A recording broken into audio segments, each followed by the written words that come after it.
things to think about. So I have like a quiz kind of thing that is up for you to do if you haven't done it. It is to go through like what did you earn and how did you study. It's more for you than anything to analyze like where could you make some tweaks in your studying to do improvements. Certainly if you got better than perfect, which is amazing, quite a number of you did, keep doing what you're doing. If you were like, I got a high A, you're probably really good, and you should just keep doing what you're doing.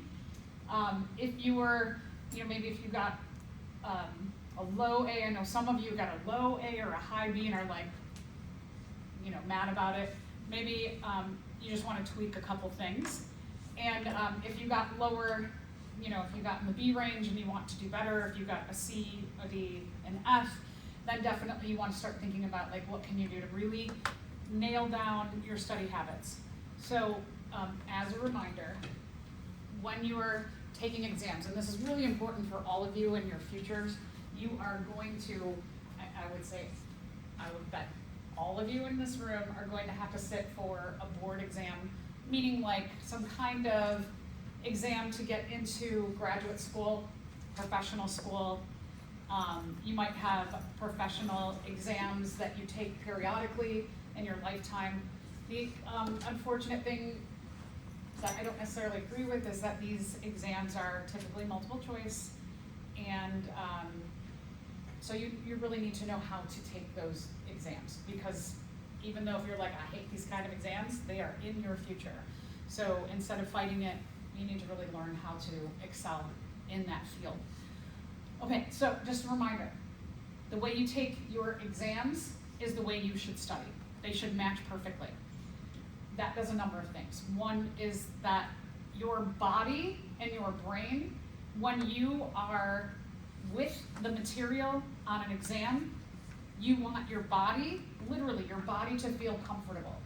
So if you are studying in your bed, for example, and then you come here and you sit in a hard chair, your body is like, where is the bed? I am uncomfortable with this material that I studied in my comfy bed. Now I'm in this chair and the things don't match up. And what that does is that it makes you read things incorrectly. There is a body of research, and the things that I am telling you, it's all based on research. It is all based on widespread, peer-reviewed, journaled studies that have been published and say you should match your exam situation to your study situation, vice versa. So the more that you when you're studying and you sit in a chair at a table or desk, you sit in complete quiet, no phone. No phone. The phone, every time you look at the phone, if you have your material here and you have your phone up on your desk, and every time something changes on the screen and you go, it takes 2 minutes to get back into study mode. You lose 2 minutes of absorbing information. Again, peer-reviewed, published studies that say this. So the best thing you can do for yourself is put that phone not in your pocket, especially if you have a vibrate thing, then your brain goes, oh, it loses focus. Put it in another room. There's a huge study that says that the proximity of your phone to your body either increases or decreases your attention span. So if you have it on your desk, your attention span is, you have it on your body, you have it in your pocket. A little bit better is in your bag. Much better is in your car. One of the best things you can do for yourself is when you come into class, leave your phone in your car. I know it sounds like, oh my gosh, what would I do? I mean, most of us are going to have a huge emergency in the time that you are sitting in a class. Most likely no. And people for many, many, many decades, they didn't even have phones. And so like you found out sometimes when you got home and someone actually called you on a phone that was on your wall. So it'll be okay. Unless you have something going on in your life, then maybe you need to have your phone with you. But one of the best things you can do is leave your phone in your car. I know it sounds crazy, but your attention span, and if you are someone who's neurodivergent, this is hugely important for you to get rid of that phone. I'm talking about the phone and you're looking at the phone, right? So if you put your phone in your bag, you will be better focused. A number of you like to look at your phones during class, and your grade kind of matched the fact that you're looking at your phone during lecture. I worked really, really hard to be engaging. I worked really, really hard to make notes and to do things to support you as a presenter. I'm not trying to brag, but I do a rather good job at presenting material. And so if you are looking at your phone while I am doing it, you are missing out. Like, you are hugely missing out. You signed up for my class, take advantage of it. Put your phone away and focus and listen. It will help you so much, and especially if you did not do well on the exam, if you did not get a high A on the exam and you have your phone out or a device out during lecture, you're really missing the mark, hugely, and you are not helping yourself in your future.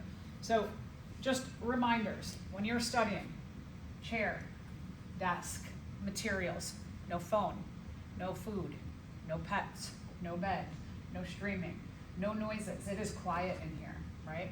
So the more that you can do this, the less stupid mistakes you're going to make on the exam. Literally, you are going to make less stupid reading mistakes. And I'm sure a bunch of you, when you were grading your exams, went, oh, right? You're like, I didn't realize it said that, and you got it wrong. So all of these things psychologically help you. If you are telling yourself, I'm a bad test taker, you're probably really bad at your studying. If your studying is not exactly like I just told you, you got work to do. So I know some of you are like, she's ridiculous. I don't really care if you think I'm ridiculous, but why I'm telling you all this, because I want your futures to be the best they can. I care. I want you in your first year or second year of college to take these lessons with you so that you can achieve your dreams. I really do. I achieved my dreams. I got here. I have a job I love. And I want you all to have the same thing. But it takes work, and it takes sacrifice. Try to teach my children this right now. When, especially like my 14-year-old tell me, I'm locked in, and then I'm like, you're in your room and you've got your phone out. And you're talking to a friend while you're doing homework. You are making no sacrifices whatsoever. I'm like, come downstairs, sit at the kitchen table, sit in quiet. And so I'm always saying, are you making real sacrifice? Real sacrifice. You're putting everything aside for this thing. Ask yourself that. When you do well on an exam, you feel really good, don't you? Don't you? Like when you're like, yes, all that hard work it paid off, and you walk out of here like, yes, that worked, right? And when you don't do as well as you wanted because you didn't do what you were supposed to do in studying, you feel a little like down on yourself. So I always like to say, when you do good, you feel good. When you do bad, you feel bad. All right, so I will get off my little soapbox because I saw a few eyes roll in here. But again, I just tell you this because I want you all to be the best version of yourself. I want you to have a beautiful, big, bright future. All right, so that being said, we are on to a big unit.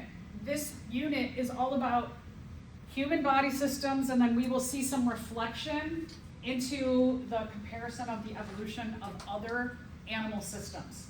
So sometimes in some of these, we'll start in the circulatory system, we'll look at other animal systems, we'll talk about the evolution of the circulatory system, and then we'll focus on the human circulatory system. So that's kind of the way this unit runs. Again, it's a big unit, so start now. Start today. Again, I had two versions of the objectives.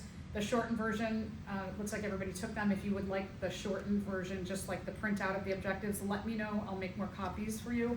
And then I have these booklets that you can write into. So if you like writing into them, if you write in a notebook, you don't have to rip it out. You can give me the notebook. So I know I've said that numerous times and people still rip them out. So whatever you need, let me know. I will try and accommodate that. Okay, so Today we're going over circulatory system. We are going to do blood pressure, EKG. We're going to take our pulse. We're going to do a little health analysis with the circulatory system. Make sure you are thoroughly writing out your notes. As I looked at some of the objectives, some of you, especially in the areas that I saw, I thought about your objectives and how short they were, and then your matching sections of the different chapters of the different species was like, here's 5 species, here's 5 descriptions, match them up, right? And some of you did not do well on those because your objectives had very little. You essentially are writing out my notes. If there's a question on there, and for example, in this notebook, you can see I left a whole page because this whole page should be filled to answer this question. So my expectations of your handwritten answers kind of give you an idea of how much space is in here. If you're just filling up just a little bit, again, you're not doing enough. If I have information in regard to something in here, you probably want, not probably, you do want to put all that information. Everything that I put into lecture is intentional to help you learn the material. So, just another reminder to be thorough, thorough. Tuesday, you have no classes. During the day, if you have a night class, check in and find out if you have that class at night. But all of the day classes are off for you all. We have to do some professional development. So we are here, but you are not. The library is closed on Tuesday. So if you were like, oh cool, classes are canceled, I'm going to go to the library all day, it will be closed. The open study areas, the open areas, those are open, but other than that, the campus is closed on Tuesday. So I'll send a reminder on Monday also saying don't come. So you have that day off. Then Thursday we'll pick up, we'll finish up circulation. What we don't finish, we'll get into the lymphatic system. Next Thursday we are dissecting pigs. This unit has a big lab practical. It will be on the pig dissection, the heart model. There's a majority of the body model, it's this big. There's the male and female reproductive torsos, the embryonic stages of development in both model and slides. We have the majority of our lab time in this unit is dedicated to studying for the practical. We have a couple other labs, like this lab today. We have urinalysis some other day. Other than that, it's all about studying. So make sure you're taking advantage of in lab, when it's the whole period is just I say, okay, open study. Don't go cool, bye, study. There is in the library, the large upper body model and the heart model. So those two you can check out through reserve. And then there's a cabinet that I know that the big body model is in. So you can study in the library for some of that. I have a really big, if you open up the page, a page of resources to start helping you study. So you can begin reviewing now, and I encourage you to start doing so. I know for a lot of you, Ramadan has begun, and if you need anything in particular, let me know. I'm here to support you. I know it's stressful to fast all day, so if there's anything I can do, anything you need, I will also make sure on Eid, if Eid falls on a class day and we have a lab, I will accommodate that as well. So don't worry when we get to that point in a month. I'll figure out how, because I know probably half the class is observing Ramadan. So I'm here to support you. Other than that, I don't know what else to say. Oh, and also I know Lent is happening too again for if anyone's observing Lent and you need anything too, let me know, because you're choosing to do something for that too. Here to support. Okay, anyone, any questions? That's all housekeeping stuff. Okay, so let's talk about the circulatory system. In this unit, I start with the circulatory system because the circulatory system is the delivery system for so many different things for the other systems. It is like the Postal Service. It is dropping stuff off, picking stuff up, distributing throughout the body. This picture I love because it really gives you an indication of how dense our circulatory system is in our body. This is a technique that is done by a German scientist named Gunther von Hagen. If you've ever been to a museum like Body Works, Body Worlds kind of place where they have those like dissections, you might have seen just the circulatory system. This is a specialized technique that Gunther von Hagen and his team came up with so that it digests away everything else except for the circulatory system. And what you see is like a pretty well described human head. You can see the details in the nose and the lips, right? You could kind of see, there's a little bit harder to see on the side, the ear, but the circulatory system, there are blood vessels in contact with every single cell in our body. Isn't that amazing? So that should give you the idea that your circulatory system is super duper duper duper important to everything that's going on in your body. That's why we talk in our society a lot about health and wellness, and you hear a lot about heart disease. So we want to keep our circulatory system healthy. You want to make sure you're getting the right nutrients to distribute around your body. You want to make sure you're exercising your circulatory system about 20 minutes a day for overall health, longevity. They're talking a lot about, you see these articles that talk about like the,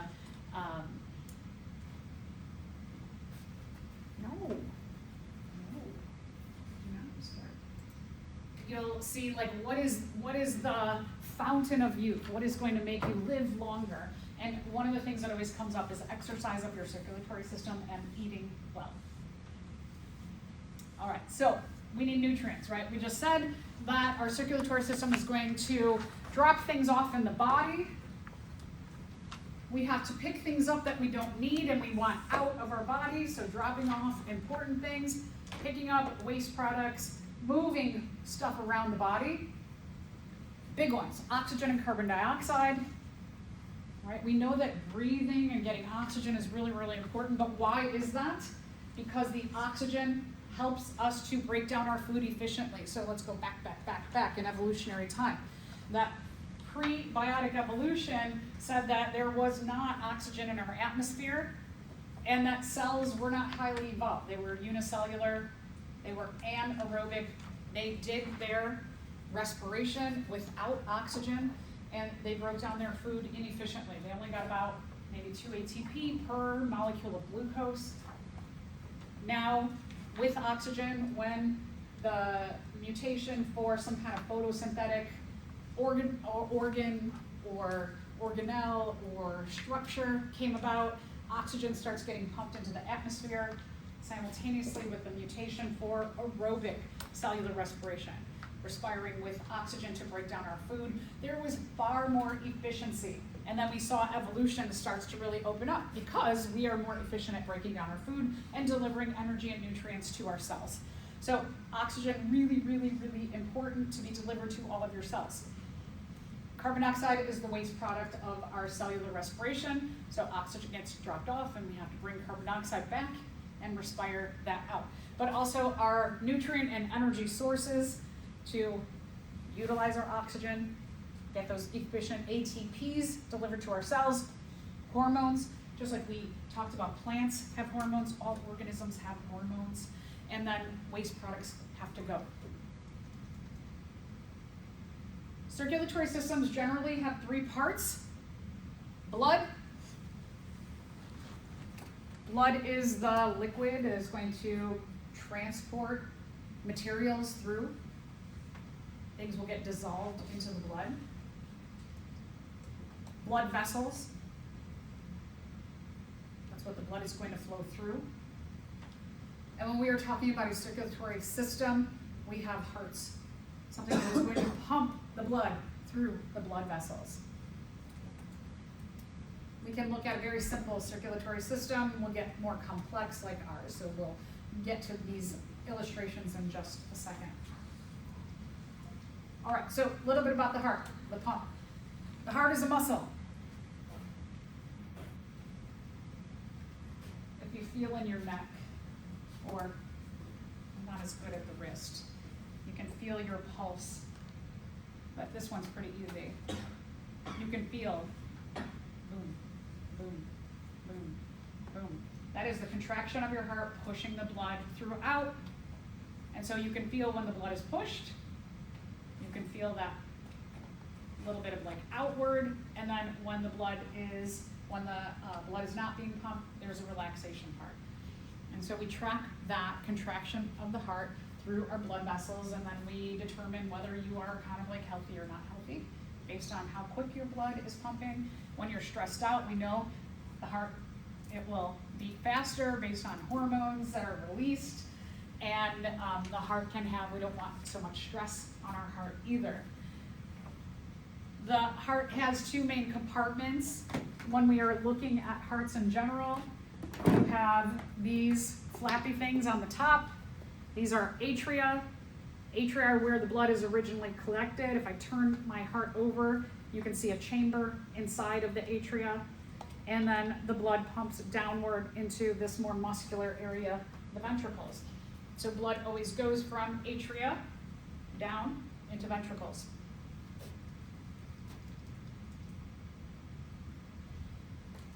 We have a very efficient heart. We have a complete separation of two sides of the heart. We call this separation in the middle a septum. Septum for separation. Similarity in those words. So we see a separation here, but this wasn't always present in our ancient ancestors. Our ancient ancestors, like fish, for example, only have an atria and a ventricle.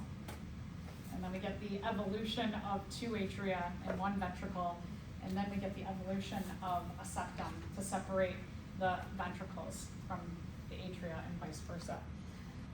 So we will see that as we go from fish to amphibians to reptiles to birds and mammals, that we have the change in the number of chambers and the separation in the heart. So let's take a look at our fish here. So here you can see the simplicity of the heart of the fish, atrium and ventricle, just one atria, one ventricle.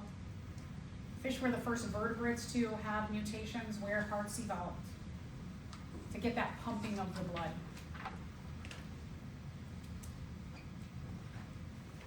Fish are a little bit different because they live in water. They do not have lungs like us who live on land. We're in the air. They have a different mechanism for oxygen extraction from water and the release of carbon dioxide is they use gills instead of lungs. The gills are always coated in water.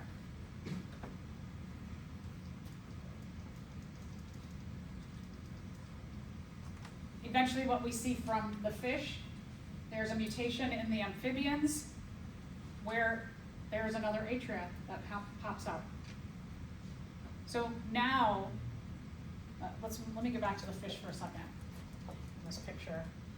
So one of the things about having one atria, one ventricle is that when you look at the atria and the ventricle, what you get is you get like a dumping in of deoxygenated blood and oxygenated blood into that one atria and then into that one ventricle. And so you get a little mixing of oxygenated and deoxygenated blood. So then you have this kind of like fight of the oxygen getting out, like that separation of like, well, we want the carbon dioxide to get out and we want the oxygen to stay in, but you get that mixing. So it's not super efficient. You can see the pattern that blood comes from atria to ventricle. We can see that the blood is pumped from the ventricle to the gills. Again, ideally pushing out the carbon dioxide, absorbing oxygen. Some of it will go, some of the blood will travel to the head region, and some of it will go up and out to the rest of the body. Sometimes carbon dioxide that you don't want is heading back out to the back end of the body. We really would like to have as much oxygen in these blood vessels going out to the body, going up to the head. We'd like to have as much oxygen as possible and as little carbon dioxide or no carbon dioxide. But you get some mixing in there, so it's not very efficient. Then when we take a look at the amphibians, you have a 3-chambered heart. there's 2 atria and 1 ventricle. So now we're starting to get a little separation. And what we have is that on the left side of the heart, now this is my heart. So I'm talking about my right, which is your left, right? And my left, your right. So when you are taking a look at a heart, you have to think, oh, that's their heart. So you almost gotta like turn around and go, okay, this is the left and this is the right. So left side of the heart is generally for oxygenated blood. The right side of the heart carries deoxygenated blood. When we're talking about a 3-chambered heart, what we start to have happen is, sorry heart. This is not present in the amphibians, but you do start to get a separation of right side of the heart is deoxygenated and left side of the heart is oxygenated. So you do start to get some separation in the atria of the deoxygenated and oxygenated blood. So that's good because you're starting to get a little more efficiency and separation of maybe carbon dioxide will get out and oxygen will get in. Because the ventricle is very muscular, so you can kind of see like this is like hardcore muscle. These are muscular, but not as a little bit different kind of muscle. But this is so muscular that when blood is pumped down and down, deoxygenated blood pumped down, oxygenated blood pumped down, you'd think there'd be like a huge amount of mixing in that one ventricle, but it actually is not that bad. Because the heart is moving quickly, and because this is muscular, it pumps and then goes, so that there's not a lot of time for mixing of blood in here. So even though the amphibians have a 3-chambered heart, it's not as bad as you might think. So having those 2 atria is like a huge advancement in terms of efficiency. Again, deoxygenated blood is on the right side of the heart when we're talking about a 3 or 4-chambered heart. And oxygenated blood is on the left side. So like I said, a little bit of mixing occurs, but because of blood pressure, pressure pumping down from the atria into that one ventricle, the ventricle being very muscular and the blood moving back out relatively quickly, you get a little bit of mixing, but it's not as bad as we might think. Okay, what we see in the amphibians, from amphibians to the reptiles, is that reptiles are starting to get a septum or a separation in the ventricle. So it has become favored evolutionarily for the reptiles to start getting this separation here in the heart. And that might manifest itself with, like, let's say you're a female, right? And you're looking at your choice of males to mate with, and you've got a male who's way more active. That might be because they have more of a septum here, and your male who's a little more sluggish and not as active might not have as big of a separation. So the female, she's not going like, let me see inside your heart. You got how much of a septum do you have, right? She can't see that. She can't, the males probably don't even know. But this septum mutation, when it is bigger, it probably manifests itself with a more active male. And so the females will be like, yeah, you're more active. You can get more food for our offspring. You can protect me and our offspring better. You have more energy to, defend our territory. And so that's what we're probably looking at in terms of any of the reptiles who have more of a septum developing through mutation. So reptiles are starting to get there. They're starting. And again, the whole idea of evolving to eventual complete separation or septum in the heart is that you get a separation of the deoxygenated blood from the oxygenated blood. So that's going to give you a better efficiency of the delivery of oxygen out to the cells and a pickup of the carbon dioxide from the cells, and so that you can have and support a higher metabolic demand, which means that you could be more active and you don't have to work as hard for your food when you have this nice complete separation of and having 4 chambers in the heart. all these little mutations, these random things that happen. So separation of the right ventricle from the left ventricle, the right atrium from the left atrium, higher efficiency of the flow of blood, the delivery of oxygen, the pickup of carbon dioxide.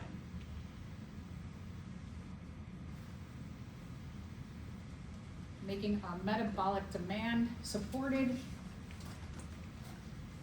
making the efficiency of breaking down our food through cellular respiration higher.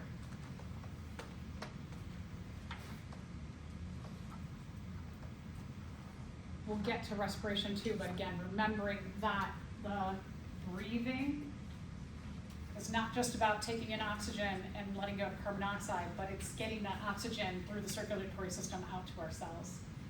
And the digestive system breaking down our energy sources and our nutrients so that we can get those energy sources out to our cells so that the process of respiration and digestion work together through delivery with the circulatory system to support our need for energy, our use of energy, and support our overall metabolism.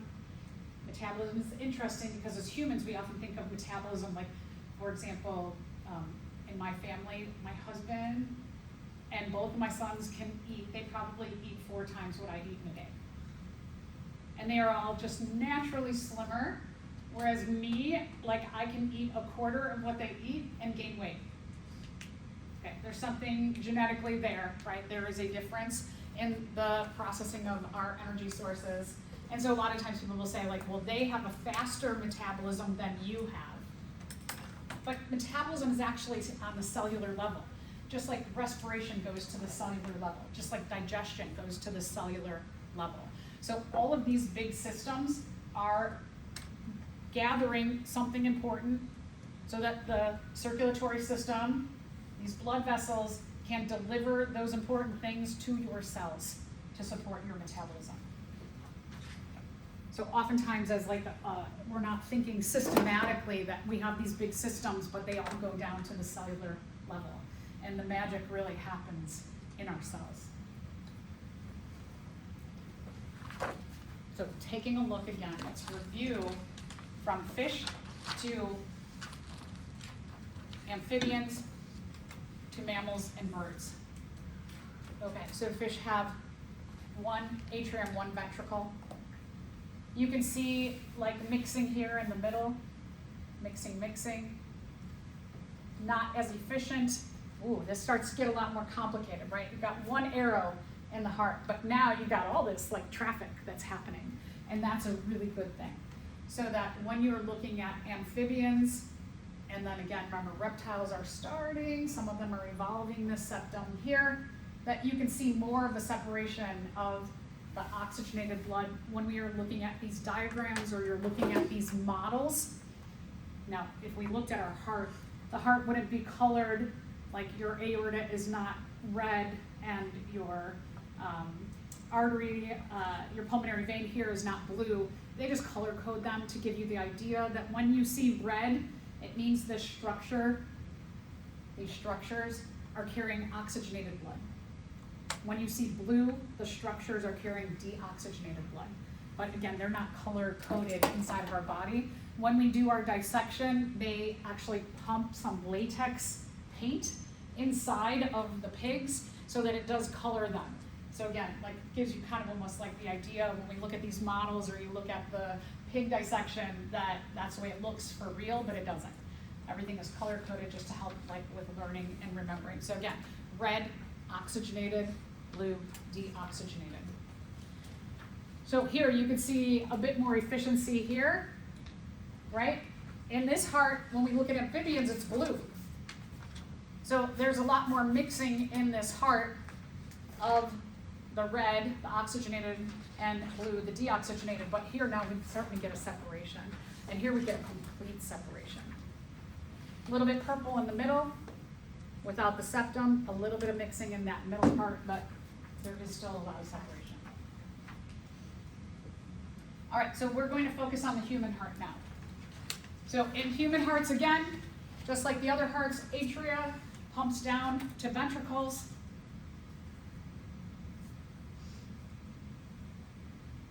This picture is more what your heart really looks like. Your heart is not color-coded like this. Your heart is more like that.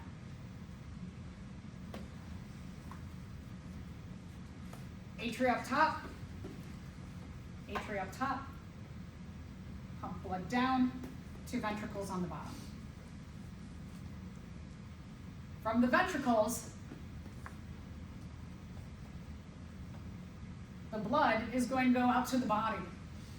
And when I say out to the body, it could be that when we're talking about like the right side of the heart, to the body means to the lungs. And when we're talking about the left side of the heart, what we're talking about is up to the head, out to the arms, down to the rest of the body. So that kind of definition of ventricles pump out to the body is very specific in what part of the body the blood is going to, depending on the side of the heart we're talking about. Okay, this really, really, really, really, really, really, really, really, really important right here. Star this so you remember this.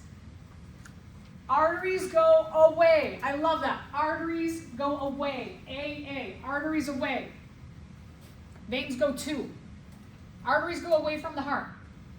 Veins go to the heart.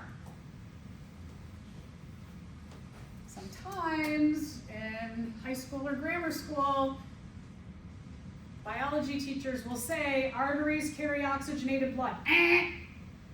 Not always true. This is always true. Arteries go away from the heart. So, let's take a look at my heart here. Right side of the heart is carrying deoxygenated blood. Blood's coming in here, our superior vena cava, our inferior vena cava coming into, you can see here, they are bringing blood from the lower part of the body, the upper part of the body, into that right atrium chamber. Okay, blood goes down.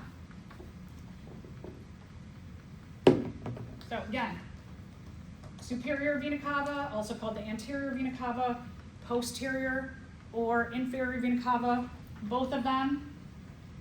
Blood is going into our atrium chamber, our right atrium. Blood is going to get pumped down into the ventricle. Okay, check this out. Right ventricle, blood is going to get pumped out here. We follow this blue thing here and here. This structure here is going away from the heart, right? It's going away from the heart, it's going to the lungs. This blue thing here, would this be an artery or a vein? It's going away. It's an artery. Arteries go away. I know, right? You go blue. Blue is a vein. No. This thing right here, it's a pulmonary artery.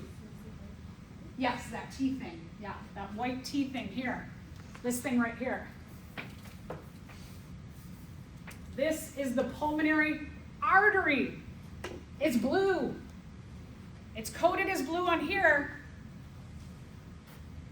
Our blood vessels are often going to be just like whitish in our body if they don't have this color-coded system, because we don't have color coding inside of our body. The pulmonary from the right atrium, right ventricle, pulmonary artery is going away to the lungs. It's blue. So this is where students often will go like, this is an artery. I mean, this is a vein, right? Because it's blue. No. This is an artery. Pulmonary artery is going away from the heart to the lungs. But it's blue. It's carrying deoxygenated blood. There's a couple of major places where this kind of like twisted thing is arteries go away. They don't always carry oxygenated blood, and that is true in the pulmonary artery and pulmonary vein, and also on the umbilicals. It's that arteries go away, veins go too, but they carry the opposite of what is often true, but not always. So again, remember, arteries always go away from the heart. So when you are thinking through this unit, just remember, when you call something an artery, even though it's blue here, it is going away from the heart to the lungs. we'll visit that again and again and again until you remember, because our brains are trained to think arteries carry oxygenated blood. No, not always. Most often, but not always. And it is really important here. So again, pulmonary arteries, and this is again further in the notes, but just letting you know, the pulmonary arteries carry deoxygenated blood to the lungs. They're going away from the heart and to the lungs. Okay, so deoxygenated blood pumped out to the lungs. The lungs are going to exhale out the carbon dioxide and inhale in the oxygen, and we're going to take our blood in the lungs and we're going to pump that oxygen in, and then that blood is going to come in here and here into our left atrium. All right, so this, and this. They are bringing blood to the heart. Arteries or veins? Veins, okay, so on here,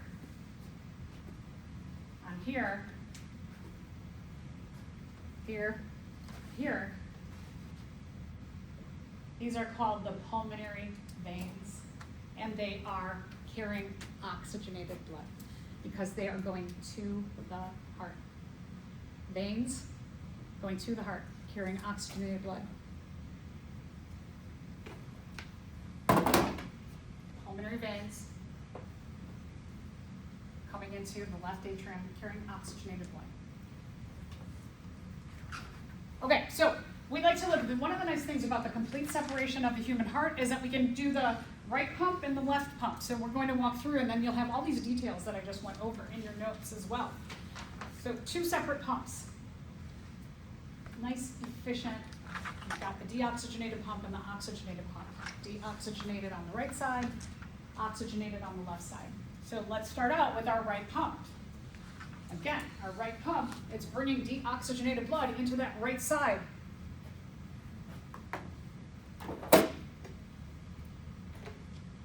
My right side of my heart, you can see this really big.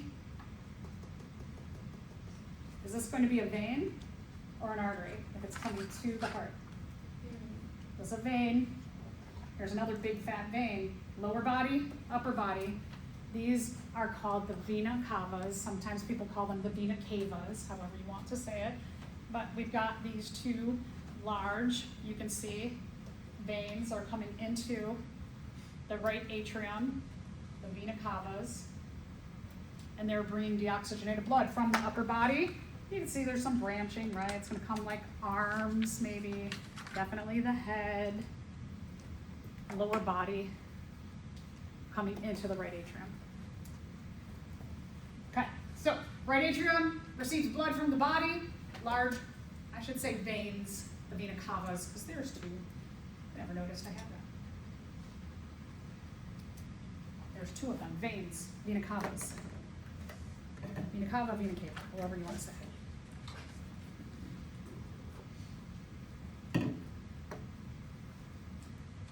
Atrium contracts, sends blood down to the right ventricle. The right ventricle contracts.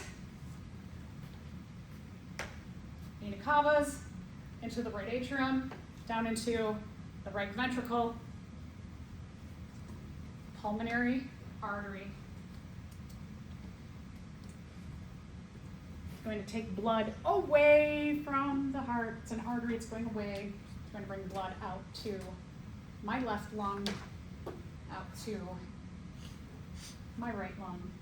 Got 2 branches over here because there's more room on the right side of my body because my heart is over here and it's kind of taking up some of the space of the left lung. So you've got more space over here. Your lung is longer and bigger on your right side than it is on your left side because, again, heart's taking up some of that space on the left side. So your lung's not as big over here. That's why there's 2 branches of that pulmonary artery on the right side. Okay, blood goes out to the lungs, right?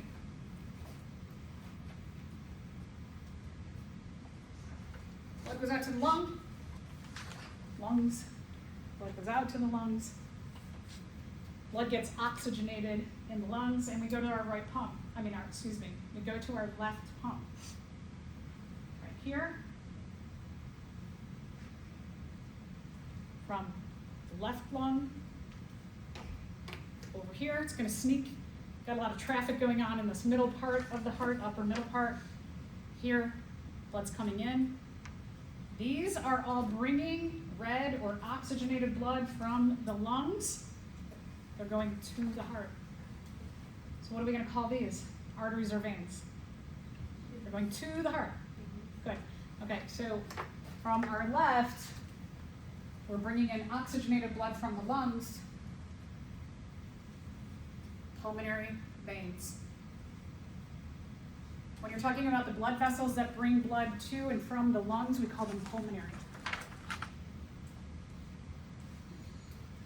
So the pulmonary veins, boop, boop, boop, pulmonary veins go into our left atrium.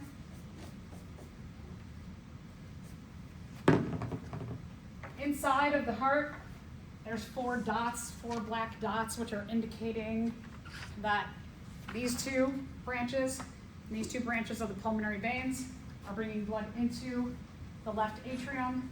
Left atrium contracts, pushes blood down to the left ventricle. Left ventricle contracts and sends blood here to this big thing. It's going away. So this is the aorta. We often call it the aortic arch. Is the aorta an artery or a vein? It's going away from the heart. Yeah, so the aorta, yes, that round guy on the picture. No, stop trying to restart.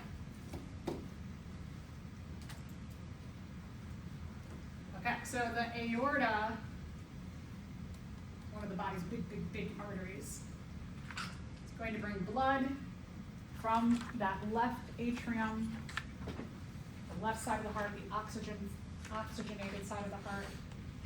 And then the aorta starts to do all kinds of crazy things. Is that at the top, this arch of the aorta, you can see there's little pipes, and almost looks like pipes coming off, right? So it starts to separate into smaller branches. And then it'll go to the right arm, to the head, to the left arm, but then it continues, it doesn't just stop. What happens with this, and this is kind of wild, is that here's my aorta. Here it goes like this, behind the heart, and then it continues on. The aorta goes like this, and it descends all the way down until it gets to the pelvis. So your aorta is like this long. A lot of times we just think like the aorta, but the aorta has a descending part. So this is called the aortic arch, and then where it continues down, it's called the descending aorta. It descends or goes down your body. And the important thing about the descending aorta is that it will start to have little branches off of it as it goes down, and then it feeds into so many other systems. And then in the pelvis area, it starts to get little branches that are the smaller iliac branches, and then two major branches down to the legs, which are the larger iliac arteries. So kind of crazy how this all has just evolved. All right, now let's walk through in pictures. Gee, I am spending a lot of time talking about the parts of the heart and the flow of blood. I think there'll be a lot of questions. Maybe there'll be a picture, and then in your objectives, I have those pictures of the heart. Yeah, so you really have to know the heart.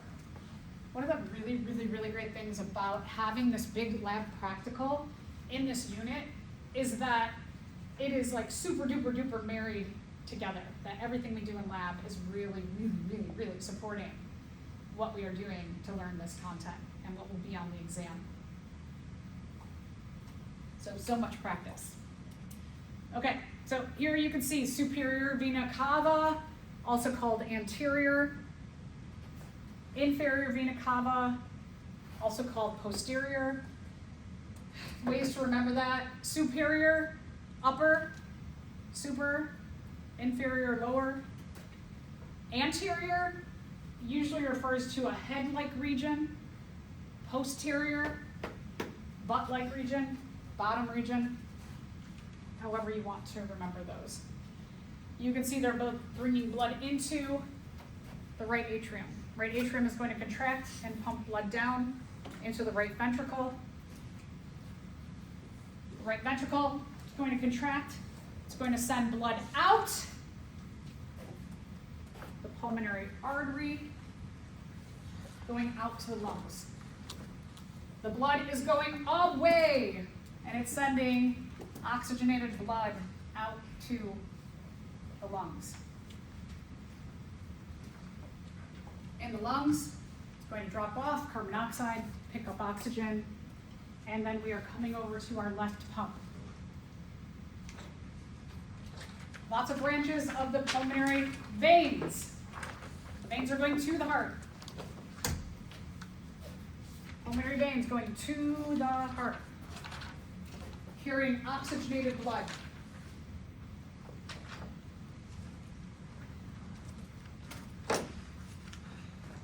Two branches on the left, two branches on the right. These branches on the right are sneaking behind the anterior or superior vena cava, the aortic arch, the pulmonary artery coming back into, going behind all of that, going into our left atrium, coming into our left atrium. The left atrium is going to contract and push blood down into the left ventricle. The left ventricle is going to contract and send blood away from the heart out to the body via the aorta. So to the aorta.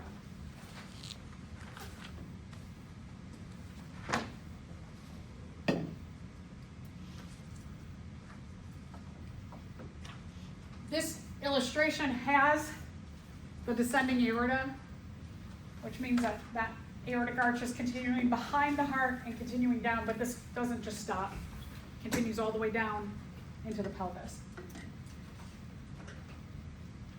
All right, so let's talk about some other structures inside of the heart and what they do. Oh, let me go back a second. So in your objectives, it says, objective number 2 says, identify the following structures on a human heart, model, illustration, and state the function of each. So I should always mean to do this and then I never do. Maybe one day. When we're talking about the functions of like the chambers of the heart, what I would do is, in terms of functions, say where does blood come from? Where does blood go to? And does it carry oxygenated or deoxygenated blood? When we get to the AV valves, they have a very specific function, but the structures, like the chambers of the heart, for example, and you're like, what is the function? So again, I would put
So if you are confused, like, what is the function of the right atrium? The function of the right atrium is to collect blood from the vena cavas, bring blood to the right ventricle, and carry deoxygenated blood. Sorry. These things that like right as soon as we get out of lecture, I forget. All right, so again, if you're not sure what to put for the function of a structure of the heart, Where does blood come from? Where does it go to? And does it carry oxygenated or deoxygenated blood? Not a bad idea to write this right onto your objectives right now so that you don't forget. All of these little details are going to help you with learning the flow of blood. They're going to help you on the practical also. So let's talk about some of the internal, yes? I'm sorry. Whenever it says like label which one is right and left, but the left side is always the right. Right? If you're looking at someone else's, yes. Yeah. Right. So what I always like to do so I don't confuse myself, and like your practical, you'll walk up to like this, for example, and it'll have this tag and say, what is this structure? So if I'm walking up to this, I go like this. Okay, that's my heart, right? So this is the right atrium. So on the practical, if it helps you, because like when I do the key, I literally will go, okay, that's right side. Or pick it up and go, okay, this is my heart now, so this is my right side. Whatever helps you to figure out right and left. Because it's not about going, that's the right, that's left. No. It's this heart's right and left. Good question, yeah. Okay, so let's talk about the atrioventricular valves. It tells you where they're located, between the atriums and the ventricles. These right here. The bottoms of the atrium, basically. These are the valves. So the AV valves, atrioventricular valves, what they are doing is they're helping to make this whole process of the flow of blood efficient, and that what these valves do is they push blood down. So they prevent the blood from going in the wrong direction. They keep the blood flowing in the right direction. And so one job is to separate the atria from the ventricles, and then the other job is to prevent the backflow of blood. We do not want deoxygenated blood back into our bodies. We want the deoxygenated blood to make its way to the lungs so that the carbon dioxide can get dropped off. The left side, the left AV valve is called the bicuspid or mitral. It's bicuspid because sometimes you can see two parts. It's hard to see this. So bi means two. I had a student tell me that they remember this because bi and M are close to L in the alphabet.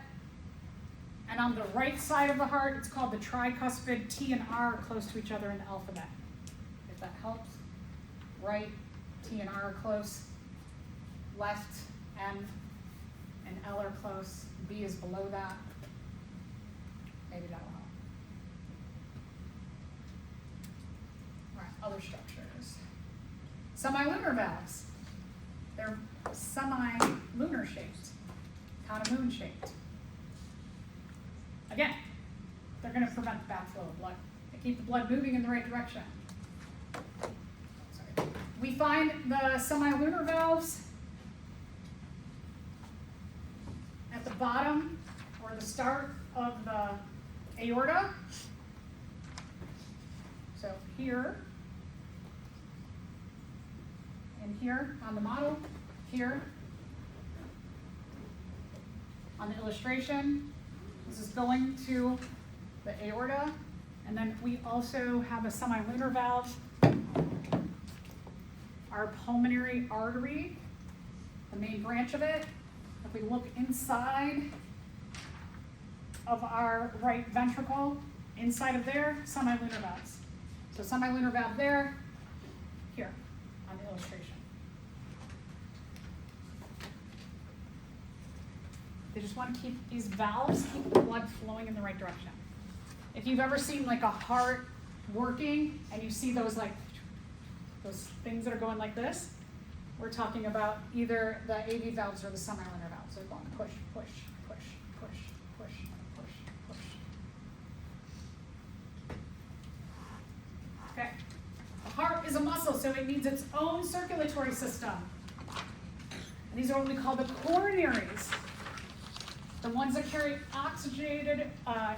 the ones that carry oxygenated blood but bring blood away from the heart are the arteries. You also have a whole set of veins, coronary veins also. The blue, in this case, are veins. The red, in this case, are arteries. So it's kind of cool. I like this illustration because it kind of shows you that they hug the heart. They go around the front and the back. Okay, and then you have carotid arteries are in your neck. They come off of the aortic arch. They're going away from the heart, carrying blood up to the brain. They are carrying oxygenated blood. You've got arteries and veins in each side of your neck. You have your carotid artery branch here. You have another branch over here. And then right next to it, you've got jugular vein. So like when you're taking your pulse in your neck, you're feeling the carotid artery and jugular vein duo on each side of your neck. So jugular vein is bringing deoxygenated blood down from the head to the heart.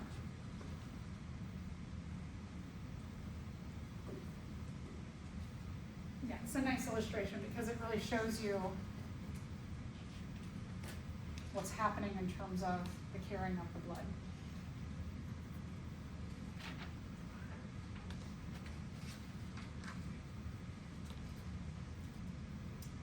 And then let's take a look at what supports our valves in our heart, specifically the AV valves. You have what are called chordae tendineae.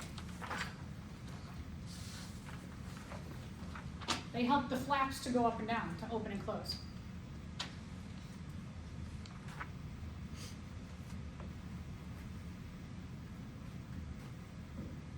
So think about like chordae, like chords. Chord is kind of key. They are these cords or stringy things that are underneath the valves. So chordae, they're cord-like tendons. On our model, they're the light blue underneath the valves. So you see these stringy cords. These are the chordae tendineae. The chordae tendineae lead to muscles, and the muscles pull on the tendons, which pull on the valves. So here, these are called the papillary muscles. Okay, papillary muscles.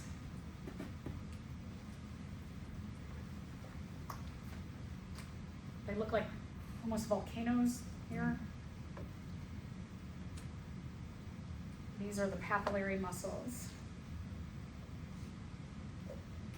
So the more reddish, brownish are the papillary muscles, and then the light blue cords are the chordae tendineae. What I would encourage you to do, every time we have lab pull out a heart, pull out your notes, and touch. This will help you remember. The more active you are in your learning, the more senses you use, the better you will remember. Pull out a heart and take a minute, 2 minutes to go, okay, so superior, anterior vena cava, inferior, posterior vena cava, right atrium, and then just go through and name, touch, and name everything. Touch and name. Again, spend 2 minutes on this every class. Every time you come in, you grab a heart and you do this and you go through and you touch and you name them. Use your notes to begin with until you don't need your notes anymore. And then you can just, blah, blah, blah, blah, blah, blah, blah, and you can do it. So that's like one of the best ways to learn. Repetition, and especially when you have models to touch the parts. Your brain will be like, okay, remember it. Okay, so heart's always got to work. We have what's called a cardiac cycle. You can feel it in your pumping of your blood. The heart has to work. It's got to pick up that oxygen to send out to the cells in relationship with the respiratory system and the digestive system.